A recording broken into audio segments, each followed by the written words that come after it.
एकजूट असणं खूप महत्त्वाचं आहे. म्हणून मराठा समाज तर एकजूटच आहे, त्याच्यात काय दुमत असायचं कसलंच कारण नाही. परंतु आता जो पश्चिम महाराष्ट्रानं इतिहास घडवला ना, यामुळं पुरं राज्य ढवळून निघाले. विदर्भ म्हणतोय आम्ही कुणबी आहेत, मराठी आहेत, पण आम्ही मात्र 100% तुमच्या लेकराच्या मदतीला येणार आहेत. बावनकुळ्यानं आणि शिरसाटनं मराठा समाज जे उद्ध्वस्त करायचा ठरवला ना, त्यांनी जो जातीय तेढ निर्माण केला आहे, त्यांनी जो मराठा समाजावर अन्याय करायचं ठरवलं ना, ती आपल्याला मोडून काढावाच लागतोय. त्यांना आता 28 तारखेपर्यंत वेळ दिला आहे, त्यांनी दिलं आहे. नसता पुढची रणनीती आपण ठरवणार आहेत. पण मराठ्यांच्या लेकरांचं एकही प्रमाणपत्र जाऊ द्यायचं नाही. 58 लाखाच्या नोंदी घ्यायच्या, नोंदी घेतल्यात, त्याचे कुणबी प्रमाणपत्र घ्यायचे. हैदराबाद गॅजेटनुसार पूर्ण मराठवाड्यातल्या मराठ्यांना प्रमाणपत्र त्यांच्याकडून आता घ्यायचे आहेत. ह्या आंदोलनात 29 ऑगस्टच्या सुट्टी द्यायची नाही. सातारा संस्थान, कोल्हापूर, पुणे आणि औंध या गॅजेटेडचा GR घेऊन लागू करायचा आहे. बलिदान गेलेल्या कुटुंबाच्या नोकऱ्याचा जे ऊर्जा विभागाचा GR राहिला ते सगळे घेऊन त्याची अंमलबजावणी करून पोरांच्या घरी ऑर्डर गेल्या पाहिजेत. ACBC आणि EWS याच्यातले जेवढे विद्यार्थी राहिलेत ना, तेवढे विद्यार्थ्यांना माझं आज हात जोडून आव्हान आहे. प्रत्येक पोरानं ज्यांची ज्यांची निवड झाली त्या प्रत्येक पोरानं आपण आपला अर्ज घेऊन यायचा की निवड झाली पण आमची नियुक्ती दिली नाही. याला जोडून जर तुम्हाला येता येत नसेल, तुम्ही जर कुठं दुसरीकडे ड्युटी करत असाल, तर तुमच्या घरच्याला, पालकाला, कोणालाही तुमचा अर्ज घेऊन पाठवून द्या आंतरवालीत की आमच्या पोराची ACBC आणि EWS मधून निवड झाली होती पण सरकारनं नियुक्ती दिली नाही. घेतल्याशिवाय तुमच्या माणसाने माघारी जायचं नाही, नियुक्त्या दिल्याशिवाय. याला जोडून प्रश्न ACBCच्या पोरांचा सुद्धा असंच आहे. ज्यांच्या निवडी झाल्यात, EWSचं आता सांगितलं, ACBCच्या ज्या पोराच्या निवडी झाल्यात त्यांना नियुक्ती दिल्या नाही, त्या पोरांनी सुद्धा आंतरवालीला आपण आपले अर्ज घेऊन यायचे. सगळ्या पोरांनी एक घर राहायला दुसरा शिष्टमंडळ फर्स्ट मंडळ नाही, प्रत्येक पोरांना आपण आपला अर्ज घेऊन यायचा आहे की आमची निवड झालेली पण आम्हाला नियुक्ती दिली नाही. खूप गंभीर विषय सांगतोय, तुमच्या भविष्याचा प्रश्न आहे. नसता त्याच्यानंतर तुम्ही जर आले नाही तर माया नावाने बॉम्बलायचं नाही, आमचं काम झालं नाही म्हणून. ही संधीचं सोनं सगळ्या पोरांनी करायचं. जर तुम्हाला येता येत नसेल, तुम्ही कुठं दुसरीकडे काम जॉब करीत असलात, तुमच्या घरच्यांना पाठवून द्या, पालकाला, भावाला, कोणाला पण की अर्ज घेऊन माझ्या भावाची निवड झाली पण दिलेली नाहीये. नियुक्ती होऊस तर, तुमची निवड होऊस तर, नियुक्ती होऊस तर तुमच्या माणसाने माघारी जायचं नाहीये. याला जोडून महत्त्वाचा विषय मराठा समाजासाठी, ज्यांनी कुणबी प्रमाणपत्र काढण्यासाठी अर्ज केलेत, मराठा समाजानं समजून घ्या. याच्यानंतर सांगितलं जाणार नाही. आता आज 16 तारखेला सांगतोय, 29 किंवा 28 ऑगस्टला तुम्ही इथं यायचं. ज्यांची कुणबी नोंद सापडली त्यांना कुणबी प्रमाणपत्र दिलं नाही, त्यांनी कोणाकडे अर्ज केलाय, कोणत्या तालुक्याचा आहे, तुमचं नाव, कोणचा अधिकारी आहे, कोणत्या भाषेत तुमची नोंद सापडली, अधिकारी देत नाही, त्यांनी तिथं पण अर्ज द्यायचा आणि एक इकडं पण अर्ज घेऊन यायचा की आम्हाला प्रमाणपत्र दिलं नाही. तुमचं प्रमाणपत्र देऊस तर आंतरवालीतून तुम्ही माघारी जायचं नाही. दुसरं, ज्यांचे प्रमाणपत्र निघालेत पण त्यांनी व्हॅलिडिटीला अर्ज केला, व्हॅलिडिटी अधिकारी महाराष्ट्रासाठी सांगतोय, मग त्याच्यात विदर्भ पण आला. नंबर 1ला विदर्भाच्या नोंदी निघाल्यात, नंबर 2ला पश्चिम महाराष्ट्रात निघाल्या. म्हणून गाफील कुणी राहू नका. आता आमचा नंबर लय लांब आहे. ज्यांनी व्हॅलिडिटीसाठी अर्ज केलाय पण जाणून बुजून अधिकाऱ्यांना व्हॅलिडिटी दिल्या नाहीत, प्रमाणपत्र दिलेलं असून तो कोण अधिकारी आहे, कोणत्या तालुक्यातला आहे, तुमचं नाव काय आहे, तुमची नोंद कशात सापडली, प्रमाणपत्राची झेरॉक्स त्या अर्जाला जोडा. व्हॅलिडिटीला एक अर्ज त्यांच्याकडे करा आणि एक कागदावर लिहून इकडे अर्ज घेऊन या. तुमची व्हॅलिडिटी होऊस तर तुम्ही माघारी जायचं, आंतरवालीतून अजिबात नाही. ज्या पोरांना ॲडमिशन घेतलेत कुणबीतून, व्हॅलिडिटी टाकले पण देत नाहीत, जे पोरं शिकत आहेत त्यांना जर आंतरवालीला अर्ज घेऊन येता येत नसेल तर त्यांनी येऊ नका. तुमच्या भावाला किंवा वडिलांना कुणालाही पाठवा आंतरवाली आणि त्यांनी सांगा की आमचा मुलगा किंवा आमच्या भावानं कुणबीतून ॲडमिशन केलंय पण व्हॅलिडिटी देत नाहीयेत, पण पोराला शिकत आहे म्हणून त्याला येता आलं नाही तर मी आलोय, तसं तुम्ही या आणि तुमचं काम होस तर एकानं पण माघारी जायचं नाही. याचबरोबर ज्यांनी हैदराबाद गॅजेटनुसार अर्ज केले पण अधिकारी त्यांना कुणबी प्रमाणपत्र देत नाही, त्यांनी सुद्धा एक अर्ज तिथं करायचा तुमच्या स्थानिक मराठवाड्यात प्रत्येक तालुक्यात आणि एक अर्ज कागदावरती लिहून घेऊन यायचा आहे की आम्ही हैदराबाद गॅझेटियरनुसार अर्ज केला होता, या तहसीलदारकडे किंवा तुम्ही कोणाकडे केला त्याच्याकडं, ही आमचा तालुका आहे, हा अधिकारी आहे, हा देत नाही आहे आणि आमची नोंद या भाषेत सापडलेली, हे सगळं यावेळेस घेऊन यायचं, कोणीही मागं राहायचं नाही. याच्याच बरोबर महामंडळाअंतर्गत अण्णासाहेब पाटील विकास महामंडळाअंतर्गत आत्तापर्यंत 450 कोटी रुपये वर्ग झालेत, पण ज्यांचे व्याज परतावे राहिलेत ना, सरकार म्हणतं व्याज परतावे राहिले नाही, ज्यांचे व्याज परतावे राहिले त्यांनी आपला अर्ज घेऊन, तुमचा तालुका कोणचा आहे, तुम्ही कोणत्या साली महामंडळाकडून कर्ज घेतलंय, किती दिवसापासून तुम्हाला परतावा येत नाहीये आणि तुम्ही कशावरती घेतलंय आणि तुमचं नाव काय अर्जदाराचं, हे अर्ज लिहून आणा कागदावरती आणि सांगा की आमचा व्याज परतावा दिला नाही. सगळ्यांच्या वतीनं 4-5 जणांनी यायचं नाही, प्रत्येकानं आपण आपला अर्ज घेऊन यायचा. ज्याचं काम होत नाही त्यांनी काम होस्तर अंतरवालीतून पुन्हा माघारी जायचं नाही, हे मराठा समाजाने लक्षात घ्या. आता याला जोडून सारथी अंतर्गत जेवढ्या योजना आहेत याला जोडून पंजाबराव देशमुखांची योजना, पण कोणत्या पोरांना पंजाबराव देशमुखांचे शिष्यवृत्त्या भेटल्या नाहीत त्यांनी त्यांचा अर्ज घेऊन यायचा आहे की आम्हाला भेटलं नाही त्या पोरांनी. जर ते पोरं शिकायला असतील तर त्यांचा भाऊ किंवा वडिलांना पाठवून द्या. आज मी सविस्तर तुम्हाला सगळ्यांना सांगितलंय, याच्यावरती कोणीही विनाकारण व्हायबल व्हायचं नाही. कोणचा अभ्यासक काय म्हणतो, कोण काय म्हणतो, ध्यान द्यायचं नाही कोणाकडं. हे सगळं राजकीय स्वार्थापोटी चाललेलं आहे, आपलं गरिबांच्या लेकरासाठी चाललेलं आहे. काहींचं सरकार आणि नेते खुश करण्यासाठी आपल्यात राहून चाललंय आणि आपलं फक्त आणि फक्त मराठ्यांच्या समाजाच्या लेकरासाठी चाललंय. म्हणून काहींना आपल्यातल्याला समाजाचं हित नाहीये, त्यांना त्यांचं हित बघायचंय. दोन्ही डगरीवर पाय ठेवून त्यांचे डाव सुरू आहेत, इवळायचंय फक्त. त्यांना आयुष्यात काहीही करता आलेलं नाही, हे मराठा समाजाने समजून घ्या. म्हणून सारथीच्या कोणत्या योजना बंद केल्यात त्याचा सुद्धा डिटेल अर्ज अंतरवालीत घेऊन या. त्या योजना सुरू होस तर ज्याने अर्ज दिलाय त्याने अंतरवालीतून पुन्हा माघारी जायचं नाही. नसता आम्हाला द्यायचा अर्ज ती झोपला घरी जाऊन, आमच्या रातनं वेळेवर गर्दीमुळे ध्यानात तिथं तुम्हाला सेपरेट एका जागेवर जागा दिली जाणार आहे अर्जदारांसाठी. फक्त मंत्री आले शिष्टमंडळ की तुम्ही यायचं, अभ्यासकांना सुद्धा एक जागा दिली जाणार आहे, त्यांनी सुद्धा त्याच जागेवरती राहायचं. मंत्री आलं की यायचं, मंत्री गेलं की तिकडे जायचं. मीडियात बोंबलायचं नाही, इथं ती शाळा जमत नाही. ती तुमची शाळा तिकडे असते तुमच्यात बैठका लागल्या का सरकारच्या टेबलावर उड्यान शानफाना कर, बैठकी हिसकुटून दी. जर सरकारला काही कळा ना, मराठ्याला काही कळा ना काय मिळालं, तशा बैठका आम्ही खूप बघितल्यात.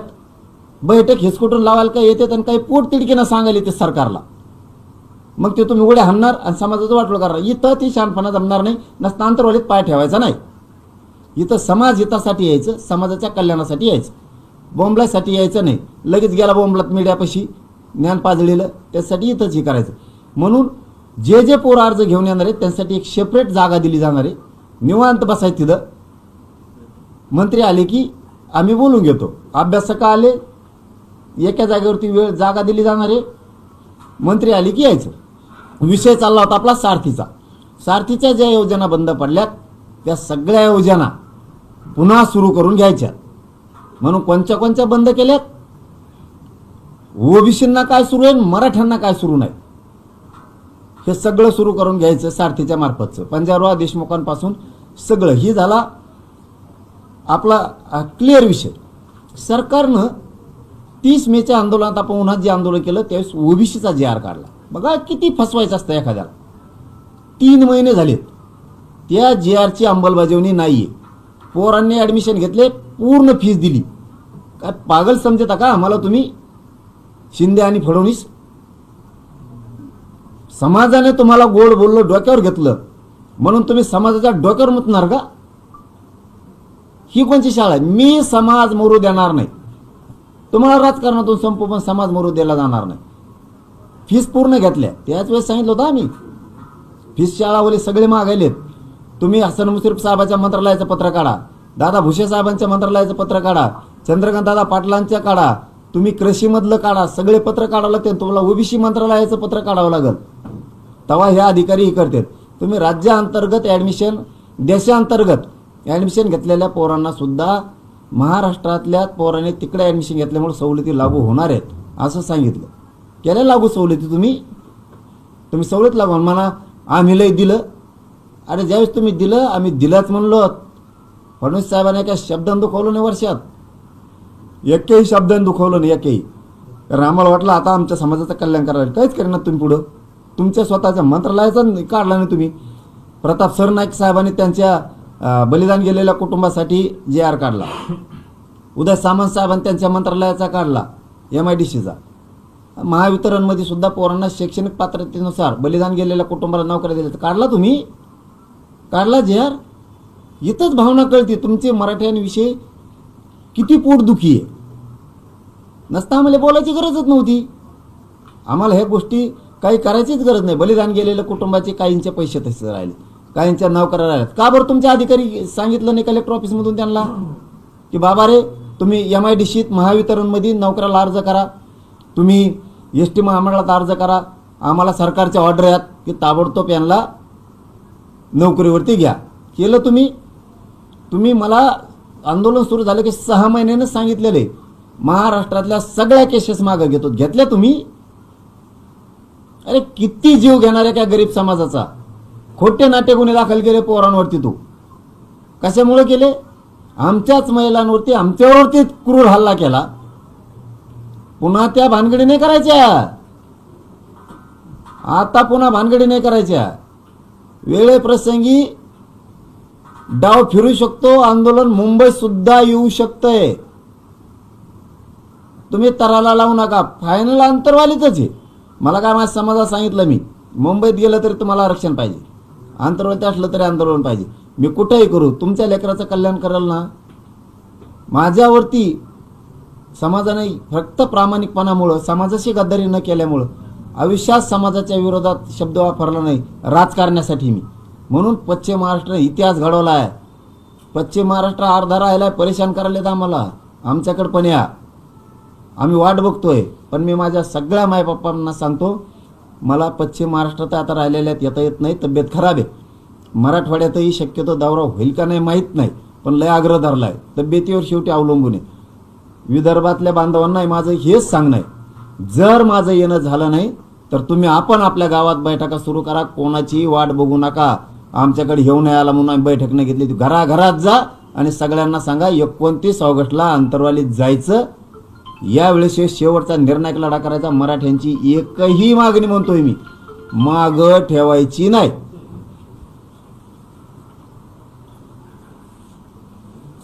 तुमचं काय? ते काही अभ्यासक येणार आहेत ज्यांनी तुम्हाला तुमच्या मताशी सहमत नव्हते मुंबईमध्ये किंवा इतर ठिकाणी, त्यांनी सोशल मीडियावरती लिहिलंय की ते येणार आहेत म्हणून. नीट वागायचं असलं तर यायचं नाही, तर इकडे यायचं नाही. मी मीडियात तेच सांगितलं, इकडे यायचं नाही. रात्री पण सांगितलं, आपल्याकडे चोरून लपून काय नसतं. तुम्हाला काय समाजाच्या विरोधात बोंबलायचं, तुम्ही तिकडे राहूनच बोंबलू शकता, काही अडचण नाही. तुम्हाला मराठ्यांचे लेकराच्या अन्नात माती कालणारे, विष कालणारे ओबीसींचे काही लोक लागतायत, तर इकडं मराठ्यात काय आहे? मग ते कोण कोण असतील ते सगळेच एकाला म्हणत नाही. आणि मी ओळखीत नाही अर्ध्याला तरी म्हणतात आम्ही यावं सांगितलं होतं, आम्ही तेव्हा सांगितलं होतं आणि आमचं ऐकलंच नाही. अरे तुम्हाला ओळखीतच नाही. मी आत्ता मला कळायला लागलं हे अभ्यासक आहेत म्हणून. आणि जे अभ्यासकाला देता आलं नाही ना, ते आम्ही गरीब लोकांनी दिलंय. फक्त मी जीव याच्यासाठी लावतो की ते समाजाचा भाग आहेत बिचारे. काही संघटना, काही अभ्यासक, काही समन्वयक जीवाचं रान केलं ह्या बिचाऱ्यांनी की समाजाला मिळावं म्हणून. सरकारनं त्यांचं कधीच ऐकलं नाही. तर मग माझ्या लक्षात आलं आपल्या माध्यमातून त्यांचं चालू. किती प्रामाणिकपणा पाहिजे याच्याशिवाय, किती प्रामाणिकपणा पाहिजे याच्यापेक्षा आणखी. मी ठरवलं की बिचारे अभ्यास सांगतेत, पुस्तक वाचून वाचून परेशान झालेत, काही काही मथरे झालेत आमच्यात. नाही ऐकलं ह्या सरकारनं, म्हणजे 40 वर्षाच्या 50 वर्षाच्या सरकारमध्ये. मग आता चला ना आपण सन्मान देऊ, आपण त्यांचं म्हणणं मांडून पुढे चालू. पण काहीला आता 2 खेळी खेळायचे असतात. 2 खेळीवाला आम्ही इथून पुढच्या काळात टिकून देणार नाही. हा. मराठा समाज बी त्यांना गिनणार नाही. मग मी पण नाही. ही शेवटची संधी आहे त्यांना. मीडियाच्या माध्यमातून सांगतो, ही शेवटची संधी आहे. एकच बाजू धरायच्या. हा. तिकडचं ज्ञान इकडं पाजळायचं नाही. सरकारचं ऐकून परत इकडे यायचं म्हणायचं गेलो की नाही त्यांच्यात पांगेला की नाही खेळ ईद असते टोले. मग असं आहे की तुम्ही तुमचे भाषण आम्ही आताच्या दौऱ्यातले ऐकले. त्या दौऱ्यामध्ये तुम्ही असं म्हटलात की सगळं शेवटीचं जे मिळालं नाही तुम्हाला जे काही, तर त्याचं सगळं खापर तुम्ही अभ्यासकावरच फोडलं. हो हो म्हणतेत, हो हो म्हणतेत आणि नंतर काय असं करतात. मग आज अभ्यासक कसं येतील असं जर तुम्ही त्यांच्यावर खापर फोडत असाल तर? आणि मग नाही म्हणत नाहीत कसे आयला. तुम्ही नाहीत का साक्षी? हं. तुम्ही सगळे साक्षी झाले. मी काय खोटं बोलतो? मीडियाच्या समोर विचारतो मी कवा बी. सोडू का उपोषण? ते काय आहे, तुम्ही कंदुरी बघितलेली की बोकडाची? हां, बोकडाची कंदुरी. हे काय करतात बघा, ते कापेनारा हे असतो खाटी, तो काय म्हणतो, पाणी पाहिजे तो बोकडाला आणि म्हणतो कापू का? आता जेनी चालिले बोकड कापायला, तेव्हा म्हणतो हा काप येऊ ना पटकून. पाप कोणाला? जो काप येऊन मानला त्याला. कापणाराला काही टेन्शन आहे का? तसं मी यांना विचारतो ना राव दरबारींना, येईन केलं मग बकरा बळी हेच सांगत येत. हा लय छान हो, असा जार होणे नाही. तेच म्हणतात विश्वास ठेवतो तुम्ही. मला गरिबाचं कल्याण करायचे. करा बाबा काहीतरी, पण विश्वासानं करा समाजाच्या. तुम्ही नेत्याकडे बी जाणार आणि इकडे बी येणार, तर नेतेच ऐकून तुम्ही इकडे मग दूषित वातावरण होतं. तसं होतं. मग बकरा गर्दीत मी प्रत्येक वेळेस विचारलं, आत्ता विचारलं ह्या टायमाला सुद्धा, ही SOP अमकं तमकं बरोबर आहे का? एकदम बेस्ट आहे म्हणलं. तुम्ही उपोषण सोडल्यावर मागं होत्या मीडियाचं पुन्हा काढा म्हणलं. उपोषण सोडल्यावर पुन्हा 7-8 दिवसांनी तुम्ही उलटच म्हणता बरं का. त्याच्यापेक्षा मी सोडितच नाही. नाही म्हणलेलं आहे बेस्ट आहे. 1.5 घंटा चर्चा केली म्हणले आम्ही आलेल्या शिष्टमंडळाची. काहीच हरकत नाही. याच्या अगोदरचं सांगतो आता. ते झालं मुंबईत JR घेऊन आलो. हेच हॉस्पिटल आहे. इथं आल्याच्या नंतर 6 दिवस मला काही सुधारलंच नाही. 7व्या-8व्या दिवशी 7-8 जण आले अभ्यास XYZ आले म्हणले. म्हणलं मी विखे पाटला तिथं बोललेलो आहे, JR सुधारित करायची वेळ आली तर करावं लागल. म्हणले ओके करणार. मग 7-8 जण अभ्यासक आले की ते भेटायला आले. पण मी बोलता बोलता म्हणलो बाबा JR व्यवस्थित आहे का बघा, काही दुरुस्त्या करायच्या असल्या सुधारणा करू. ते काय म्हणतात मला, हो आम्ही त्यासाठी चालतो. आता काय करायचं, आमच्याकडे मोठा सनदी अधिकारी मोठा, आणि त्यांनी JR पण काढलेले आहेत मंत्रालयात याच्या अगोदर, आणि विभाग आयुक्त पण होते. आणि म्हणलं मला काही हरकत नाही ना, माझा तुमच्यावरती विश्वास नाही असं नाही. तुम्हाला जी बदल करायचा ती करा, काही म्हणणं नाही माझं, सुधारित करून घेऊ आपण. जावा मग म्हणलं जा. गेले सनदी अधिकारी 10-10:30 गेले सकाळी. मला वाटतं 7:45च्या टायमाला संध्याकाळी माघारी आले. ते म्हणले साहेब म्हणले असा JR होणं नाही, मराठ्यांचं आयुष्याचं कल्याण झालं. छान. म्हणलं मग ठेवायचा का? म्हणे बोलायचंच नाही शब्द. माझं साक्षीदार आहे का तेच अभ्यासक 6 त्यातले. आता तेच म्हणते तेव्हा झालं आणि तेव्हा झालं. सनदी अधिकारी तुमचाच. इथं आल्यावर मला नाव सांगितलं, जोस्तर नाही सांगितलं. प्रश्न तोच आहे ना की तुम्ही सगळ्या अभ्यासकांना बोलवता आणि परत त्यांच्यावरच खापर फोडवता. आता येत नाही. येतील का? तुमचं आमचं तसंच म्हणणं म्हणता आहे की बा. अभ्यासक येतील मी का? फोडितो आणि का? त्याला दुसरा जोडून प्रश्न असा आहे की आता आलेले अभ्यासक वेगळे असते आणि सोडायच्या वेळेला आलेले अभ्यासक वेगळे असते. आता मी तरी काय करू, ते तर घरी जाऊन झोपते. बायकोचाच फोन आला, पोरगा शाळा सोडायचं होतं, बोचाच वाचून घ्यायचा होता, आणि मग काय तर राव. हां मग मी मारतो झकीकडे, उपोषणाला बसतो, रक्त जाळीतो, जीव जाळीतो, आणि टायमाला ते कुठेतरी निघून गेले असते. फीस भरायची, नामकच करायचं, यावंच नेऊन सोडायचं, आणि त्याचं दुखत होतं म्हणून दवाखान्यातच गेलतो. आणि मग मला येऊस तर थांबलेत नाही. आता तुला येऊस तर थांबायचं का आता पुन्हा? मग हे असलंय. खरं बोललं की सख्या आईला राग येतो तसं खेळी आता येऊ. तुम्ही नाहीत करावं साक्षीदार. तुम्हाला चोरून काय करतो राव मी माझ्या गरिबाच्या कल्याणासाठी लढतो. आता हे वारंवार बदलत, त्याला मी काय करू? काय अभ्यासकाच सांगितलं मी तुम्हाला, जीव चालला राव त्यांचा. शपथ सांगतो जीव चालला अक्षरशः समाजाला मिळावं. काही समन्वयकांनी उभा हयात वायाला घातली की आपल्या समाजाच्याच लेकराचं कल्याण करायचं. कित्येक तरी संघटनेत आमच्या की उभ्या हयात रस्त्यावर आहेत समाजाला मिळवून. पाटील, एक चर्चा यावेळेस अशी आहे, देवेंद्र फडणवीसचं टार्गेट तुमचे नेहमीच राहिलेले आहे, मात्र यंदा लिस्ट वाढलेली आहे. एकनाथ शिंदे झालेले, आता संजय शिरसाट झाले, आणि खास करून बावनकुळेंबाबत तुम्ही खूप पर्सनल लेवलवर जाऊन टीका करतायत, अशा पद्धतीचं बोललं जातं. त्यांनी पर्सनल वाटोळं केलं आमचं समाजाचं, म्हणून पर्सनलवर जाणार. त्या माणसाबद्दल ते शब्द आहेत माझे. या माणसाला जर फोन लावला तर 4 मिनिटं सुद्धा लागून देत नाही समोरच्याचं काम करायला. शक्तीपीठ महामार्गात त्याचा अनुभव आहे मला, म्हणून बोललो. तोच माणूस पर्सनल वाटोळं करायला लागला आमच्या जातीचं. त्यांना जातीवाद करायची अजिबात गरज नव्हती, मराठ्यांवर अन्याय करायची अजिबात गरज नव्हती, अजिबात काही संबंध नाही त्यांचा आमच्याशी. आमच्या व्हॅलिटी रद्द करायचा काय अधिकार नाही, आणि मी समाजाचा आहे. तुम्ही जे म्हणलात ना, यावेळेस शिंदे साहेबासुद्धा बोलले, जे चुकला ते मी सोडणार. माझ्या जातीला पेक्षा मी कोणालाच मानत नाही मोठं. ते भलं जी किंमत मोजायची आहे ती वेळी. यांनी लयच समाजाला बोलल्यामुळं, फडणवीसांना आणि शिंदेंना बोलल्यामुळे यांना लयच लागलं असेल. आणि हे जर जास्त वाटोळं करणार राहते मराठीचं, तर आम्ही यांचं राजकारणात पुरं वाटोळं करून टाकणार. आमचं वाटोळं तर आम्ही यांचं सुद्धा वाटोळं करणार. यांना वाटतं सत्ता आमच्या हातात आहे, हे लयच बोलला ना, आता प्रमाणपत्र रद्द करायचे, मराठीचे प्रमाणपत्र द्यायचे नाही. ही जर खुन्नस तुम्ही धरली की आम्ही खुन्नस धरली, तुमचा एक बी नाही येऊन द्यायचा. भले मग ते दुसरे ओबीसीचे कुणाचे आले तरी चालते. मग ते पण तुम्ही दोघं बी ध्यानात ठेवा. ते तुम्ही आतापर्यंत अनेक जी.आर. काढून आणले. आज संभाजीनगरमध्ये जे उपोषणाला बसले त्यांचं एक आंदोलन आहे. आतापर्यंत जे जी.आर. मिळाले त्याची ती होळी करणार आहे आणि आमची कशी फसवणूक झाली असा आरोप आहे. चला पुढे घ्या. तुमच्या आंदोलनानंतर अनेक ओबीसी संघटनाही आंदोलन करण्याच्या याच्यात आहे, घोषणा झाल्या आंदोलनाची, त्याबाबत काय झालं? ओबीसी पण आंदोलन करणार आहे तुमच्या आंदोलनाला. त्यांना काय धंदा आहे? नेते ओबीसी नाही, ओबीसी नाही. हा, नेते. हा, फक्त नेते, ओबीसी नाही. बिचारा आम्ही बळच कधी धनगराला दुखवलेलं नाही. लेकरं गरिबांचे कल्याण झालं पाहिजे ना. मायक्रो ओबीसीला दुखवलं ना, बंजारा समाजाला दुखवलं ना, आदिवासी समाजाला दुखवलं ना, आम्ही कुठल्याच समाजाला दुखवलंय ना, कोणालाच. यांना यांच्या राजकीय पोळ्या ओबीसीच्या जीवावर भाजायच्या. हेच आंदोलन जर धनगर समाजाला एसटी आरक्षण मिळवण्यासाठी जर केलं असतं ना, आज गरिबांच्या लेकरांचं आयुष्याचं कल्याण झालं असतं.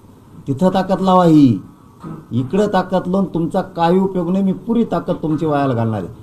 असा एक वर्ग आहे ग्रामीण महाराष्ट्रात ओबीसीमध्ये, गरीब लेकरांच्या मराठ्यांच्या जर नोंदी सापडल्या असल्या तर गरिबांच्या मराठ्यांच्या लेकराचं कल्याण झालं पाहिजे.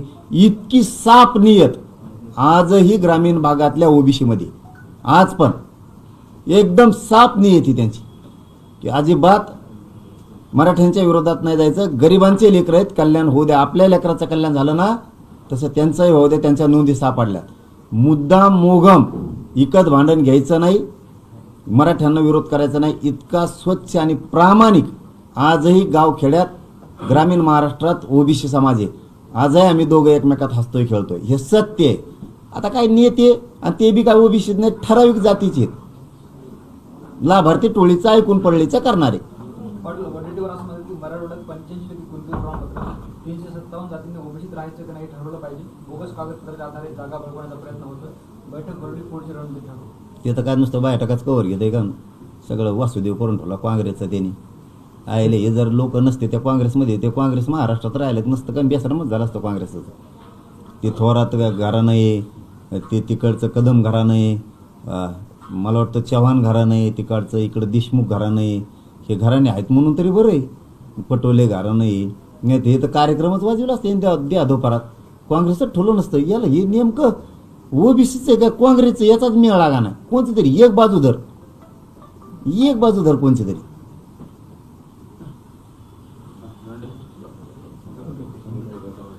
धन्यवाद.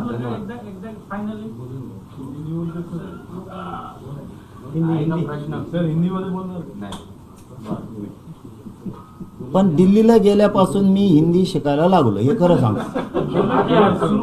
मला थोडस नाही ना, आज नाही, 29ला सुरू करतो. 29ला सुरू करतो. हा 29ला. पण मी जे खरं ते सांगितलं, दिल्लीला गेल्यावर तेव्हापासून थोडी हिंदीला मी एक जणाचं घेऊ मार्ग करून मी काही म्हणून हिंदी मी या धोरणात आणली. नको हिंदी धोरणात आणली, पण 29ला सुरू करतो. चांगले अरे थोडे पाठ करून राहिले, आणखी पचका व्हायचा पुन्हा. पण जे खरं आहे ते बोललो का नाही. हे आज जायचं ना, दिल्लीला गेल्यापासून जर आज जायचं त्यांना उद्या परवा घेऊ. हा परत येणार आहे का? आज अभ्यासक बांधवांना सन्मानानं सगळ्याला बोलवलेलं आहे. त्यामुळं अंतरवाली जायचं आणि मी सन्मानच देणार. जरी काही बोललो बी असलो तरी मी अभ्यासकांना समन्वयकाला कशामुळे बोलतो, माझ्या स्वार्थासाठी नाही, समाजाच्या हितासाठी त्यांना भांडतो. माझ्या समाजाच्या अभ्यासकांना समन्वयकाला मी भांडलं पाहिजे, किमान त्यांनी मराठा समाजासाठी लाईनवर यावं म्हणून.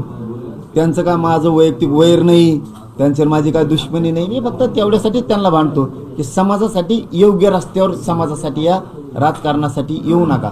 आज त्यांना सन्मानानं बोलवलेलं आहे, त्यांचा सन्मानच होणार, त्यांचा काही अवमान कुठं होणार नाही. खूप धन्यवाद. हा लगेच वापस येणार, आणखीन ताप आहे अंगात, लगेच वापस येणार. आम्ही आहे की हो